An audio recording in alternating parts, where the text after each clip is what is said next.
Welcome back to a little bit more fun, playing around with some shapes. I'm just going to talk about like what I've been working on the last few minutes. Quite interesting. This shape is quite an interesting one. Let's just go back through what I've been going through. This is interesting, right? Because I realized that the bounding, this button, which is on every ellipse, right? Only this button actually only appears when you've got the bounding box shown. I'm not quite sure how you would create the pie chart, apart from maybe probably a different tool, I would guess, right? So um, that's interesting. And there's a bunch of things in settings as well and preferences that I've been changing in selection and anchor display, like show anchor points, show handles, and multiple anchors to select. I feel like basically having more things shown is probably going to be a good idea though. So that's why I basically changed this one here and then this one here. So hopefully that'll make things work better. But I also have decided to put the bounding box thing because it seems like the bounding box isn't just completely useless. I know that for what I want it for, that it's going to be overly complex. So unless I want to access the pie chart tool, which for instance I might want to do here, this is the only I would basically do it and then I would just turn it off afterwards, um, or whatever it might be, right? Interestingly though, like just because obviously you can't see what I'm pressing here, I do that. I'm holding down Control. You see, it's actually still off. Um, which is kind of like a weird thing, right? And then I could do stuff like this to create that sort of shape. Um, and we do get shape expanded. The thing with expand shape, I've noticed that is kind of like a thing, right? You've expand and then expand appearance. And appearance, of course, is basically related to the stroke, the fill, and the opacity. So I trying to sort of work out what exactly that potentially means. But we'll get to it. We're moving into the stage where we're going to be doing some more advanced stuff. Now, what was I doing on this shape? It looks like I was doing an inverted corner. So I was basically playing around with some of the different stats on the corners. So they're basically in this transform panel. Um, so in this one, you basically get the regular. This is an inverted round, right? So you can see the inverted round. Just do that bigger. So you get a pretty nice shape. This is how you would rotate the entire shape. Um, I haven't worked out quite this. Yeah, I think if it's linked, I think at the point where you link it, it would do something, right? Let me just take a look. Let me just do this. Um,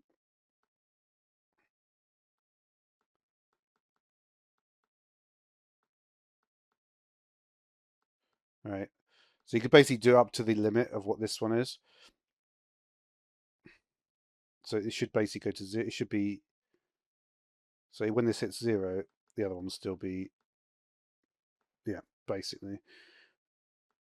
You can still reduce that though. But yeah, it basically seems like you really just get the, um, yeah, you get a different, you can have a different corner type for each corner actually. Um, so there's that. Now what else was I looking at here? Uh, did obviously have my gradient fill. Um, where did I do that? Yeah, no, were really that exciting.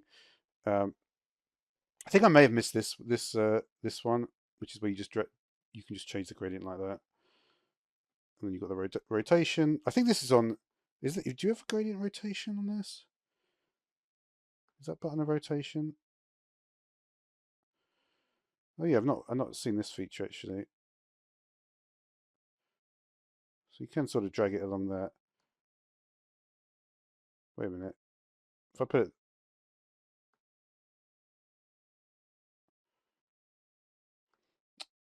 okay, so it's always through the shape. So wherever I leave it, it will just put it. Yeah, I see. It'll be to do with the x coordinate. It'll basically put it in the center of the shape, and it will look at this. No, actually with the y coordinate, right? So this is the y coordinate here. It will set the y coordinate to the middle of the shape and maintain the x coordinate. Correct. Yeah, not much else really. You know, there's all this stuff when you have a really big stroke. You can just do this one, aligning stroke to outside. I did want to look at the arrowhead things. This is a crazy setting as well in the dashed line thing.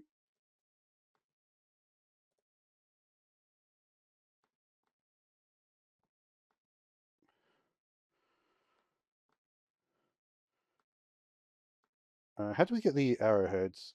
Arrowhead is only when it's like that.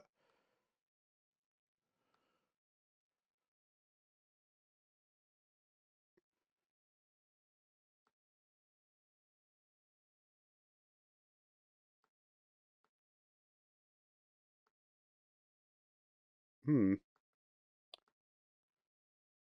I wonder what, yeah, I'm not quite sure about the placement of the arrowhead. I'll have to look into that a bit more.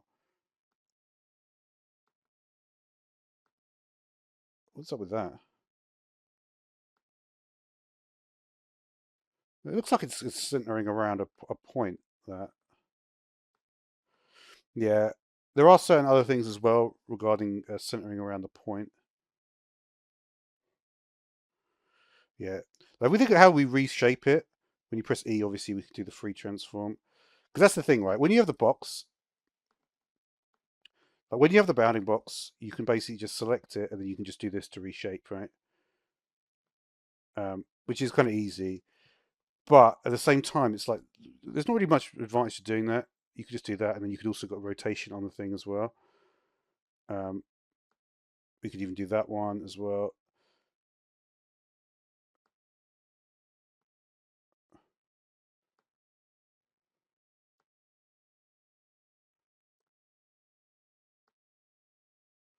Here's the thing, right? What's the advantage of creating this extra box like that? This,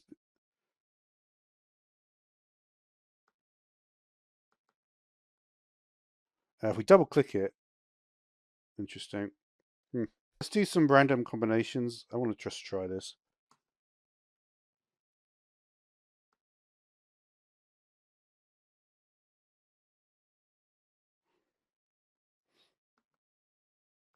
All right, so we've got some slightly more complex shapes here. How's that affected the layer panel? Okay, that's pretty good.